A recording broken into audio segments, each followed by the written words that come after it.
et surtout aussi parce que politiquement, Kairouan va être la capitale culturelle, religieuse, puis scientifique de tout l'Occident musulman. J'ai oublié de vous dire que c'est Kairouan qui, pendant 50 ans, envoyait, tous les ans d'ailleurs, parce qu'il y a eu beaucoup d'agitation entre berbères et arabes, tous les ans, ont changé de gouverneur. Et tous les gouverneurs, enfin une grande partie des gouverneurs, 24, ont été nommés par Kairouan. Pour gouverner l'Espagne, c'est Kairouan qui décidait. Ça, on ne le sait pas. Tout simplement parce que le pouvoir spirituel, le pouvoir religieux, le pouvoir politique était à Kairouan. Et puis donc, du coup, il y a une dynamique scientifique. Donc les premiers médecins, d'ailleurs ceux-là sont venus d'Orient, et puis regardez, ben, ces deux-là sont des médecins juifs. Si je ne vous le dis pas, vous ne pouvez pas savoir. Ah, pas du tout. Mais non, voilà l'erreur encore. Mais il y a des Ishaq musulmans. Non, c'est rare. Mais non, mais nous sommes au 9e siècle, madame. Je ne parle pas du 21e siècle. Ishaq, 9e siècle, c'est banal. Hunayn ibn Ishaq, c'est le plus grand traducteur arabe. Hunayn ibn Ishaq, plus grand traducteur arabe. Il est chrétien, mais il est arabe. Ou je dirais, il est arabe et il est chrétien. Ça n'a rien à voir. L'arabité, c'est l'ethnicité, si j'ose dire, et la culture. Et puis il est chrétien, c'est sa religion. Hunayn ibn Ishaq. Et son fils, comment il s'appelle? Ishaq ibn Hunayn, vous permutez. Mais nous savons qu'il est arabe et nous savons qu'il est resté chrétien à Bagdad et il est mort chrétien. Ce sont deux grands traducteurs, l'un spécialiste de la philosophie et de la médecine, c'est Hunayn ibn Ishaq, et son fils spécialiste essentiellement de la traduction de l'ouvrage mathématique. Et son neveu s'appelle Hubeish, alors là on ne peut pas savoir. Mais nous savons que c'est un arabe chrétien. Ben, Hubeish, c'est un nom bizarre. Bon, c'est tout nouveau, comme dit Coluche, hein, ouais, c'est nouveau, il faut l'accepter. Oubliez que vous êtes au 21e siècle. Et oubliez tout l'islam du 15e siècle jusqu'à aujourd'hui. L'islam du 8e jusqu'au 14e siècle, c'est un islam que vous ne connaissez pas. Ces personnages, vous ne les connaissez pas. Leur comportement vous étonne.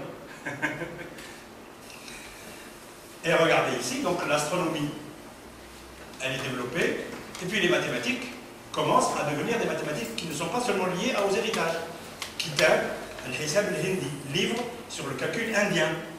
C'est un repère absolument indiscutable qui montre que les livres de calcul indien, les premiers en arabe qui vont être publiés à Bagdad, commencent à arriver. Moi, la mathématique commence à arriver à Kairouan.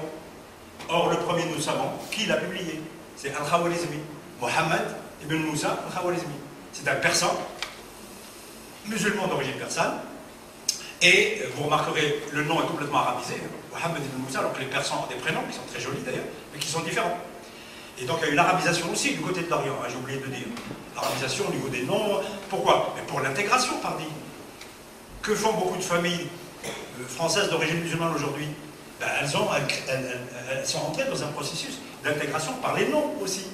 Et c'est tout à fait normal sociologiquement. Donc si certains disent « Oh là là, il faut arrêter ce phénomène », on ne peut pas arrêter les phénomènes sociétaux. Il faut les étudier, puis les observer et comprendre pourquoi ça arrive. Les arrêter, c'est illusoire. Même les califes n'ont pas arrêté les phénomènes. Même les plus grands théologiens n'ont pas arrêté les phénomènes qui se sont passés, que je n'ai pas le temps de vous raconter, de la civilisation de l'islam. Parce que la société est toujours beaucoup plus vivante, a une force beaucoup plus grande. Et surtout, elle est imprévisible dans ses comportements. Voilà. Donc le premier livre de calcul en arabe, le calcul indien, avec les chiffres 1, 2, 3, 4, 9 et le 0, d'origine indienne, a été écrit à Bagdad. Il s'appelle le livre sur le calcul indien de Khwarizmi. Sa version arabe est perdue, mais nous savons qu'il a existé, qu'il a circulé au Maghreb, puisque nous avons des traductions latines. Grâce aux chrétiens d'Europe, le livre a été sauvé. Ah, vous voyez cette coopération indirecte entre les gens de plusieurs confessions, même s'ils ne se sont pas rencontrés. Le livre en arabe est perdu, il a été sauvé par des chrétiens, par amour de la science. Ça doit faire méditer les gens aujourd'hui. Troisième période des califats, 900-1008. J'accélère. Alors, les scientifiques andalous du Xe siècle, regardez, vous regardez juste, je ne fais aucun commentaire, ça veut dire qu'au Xe, quantitativement, nous avons un nombre de plus en plus grand de scientifiques. Et ça, c'est pour la géométrie, l'algèbre, la science du calcul. Seulement. Astronomie, et puis il y a médecine, etc. Alors là, c'est juste pour vous montrer comment on travaille en tant qu'historien des sciences. Là, on a mis tous les noms qu'on a pu récupérer qui sont considérés comme très importants. Les petits, ils ne sont pas là, les petits. Même les professeurs ne sont pas là automatiquement. Il n'y a que les grands. Alors tous ceux qui sont en noir ont écrit des livres, parfois un livre, 2 livres, parfois 15 livres. Tous les livres sont perdus. Et donc nous savons qu'ils ont existé. Les seuls livres qui nous sont parvenus, partiellement ou totalement, c'est ce qui est en rouge. Vous voyez, 1, 2, ça c'est partiel, des petits bouts. Moi-même j'ai découvert un petit bout de livre de ce monsieur. J'ai découvert un petit bout de livre de ce monsieur. Il y a un collègue du CNRS, un collègue et ami, Tony Lévy, a découvert un petit bout, traduit en hébreu, parce que la version arabe est perdue. Et qui a traduit ça en hébreu, on ne sait pas, c'est un anonyme. Il a voulu le sauver. Voici encore un bel exemple d'interculturalité, mais indirecte. Pourquoi? Parce qu'il considérait que ce patrimoine, c'est un patrimoine de l'humanité, il fallait le sauver. Écrit par les Arabes ou pas les Arabes, c'est pas ça son problème. Et puis l'astronomie, regardez, il n'y a qu'un seul livre ici, en rouge, et ici un seul livre. Les autres sont perdus. Alors ce qui est en rose, est-ce que vous devinez pourquoi je les ai mis? Ben, c'est les seules femmes que j'ai trouvées. Mathématiciennes et astronomes du Xe siècle. Malheureusement, si elles ont écrit des livres, ils ne sont pas parvenus. Mais je pense qu'à cette époque-là, que ce soit en Europe, en Orient ou au Maghreb, les femmes n'écrivaient pas avec les noms de femmes. Si elles écrivaient, ils ont dû mettre des noms d'hommes, ou alors ils n'ont pas écrit, elles ont enseigné. Mais ça, c'est pas lié à l'islam ni à l'arabité. Ça aussi, c'est encore une erreur absolument idiote que l'on continue à faire. Il y a des choses qui se sont passées dans la civilisation de l'islam qui n'ont rien à voir avec l'islamité ni avec l'arabité en tant que telle. Ce sont des comportements sociétaux, d'ailleurs que l'on retrouve dans toutes les sociétés de la même époque.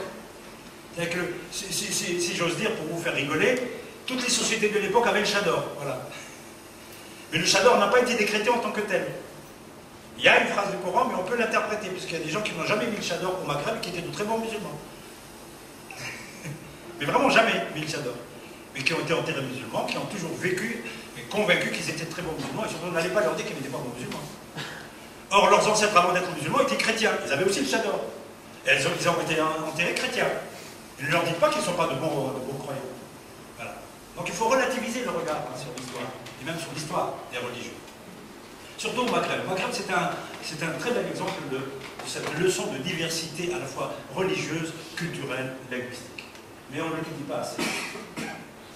Voici un exemple du livre, celui-là je l'ai publié, c'est celui du Xe siècle, et voici le livre en hébreu, le petit morceau en hébreu qu'a découvert mon collègue, ça c'est de l'hébreu. Et voici au Maghreb, donc poursuite des activités, vous voyez, astronomie, médecine, mathématiques. Nous sommes quand même au Xe siècle. Et au Xe siècle, le Maghreb était objectivement, enfin pas tout le Maghreb, c'est toujours je vous raconte l'histoire des élites, hein, des grandes villes, des métropoles, etc. C'est Kérouan qui est la capitale de cette activité scientifique.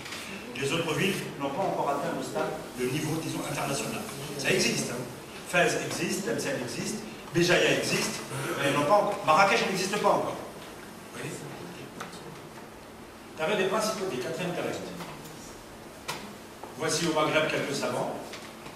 Il n'y a que celui-là qui nous a laissé un livre, d'astrologie d'ailleurs. Tous les autres livres sont perdus.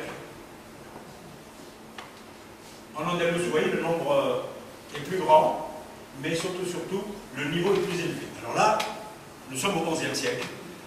C'est l'apogée de la science en Espagne musulmane.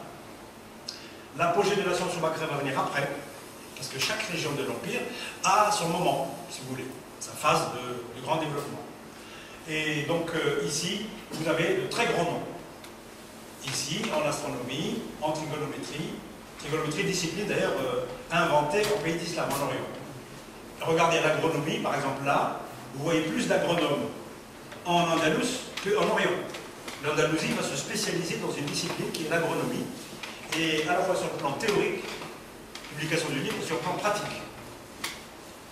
Là, j'ai eu une conférence entière sur l'agronomie en Andalous. Et voici la mécanique, par exemple. Pendant longtemps, on a pensé, il y a 25 ans, on pensait que tous les livres de mécanique ont été publiés en Orient. Et on a découvert il y a 25 ans un livre qui était anonyme. On a réussi, les spécialistes ont réussi à l'identifier. C'est le plus ancien livre que l'on connaît qui a été réellement publié à Cordoue.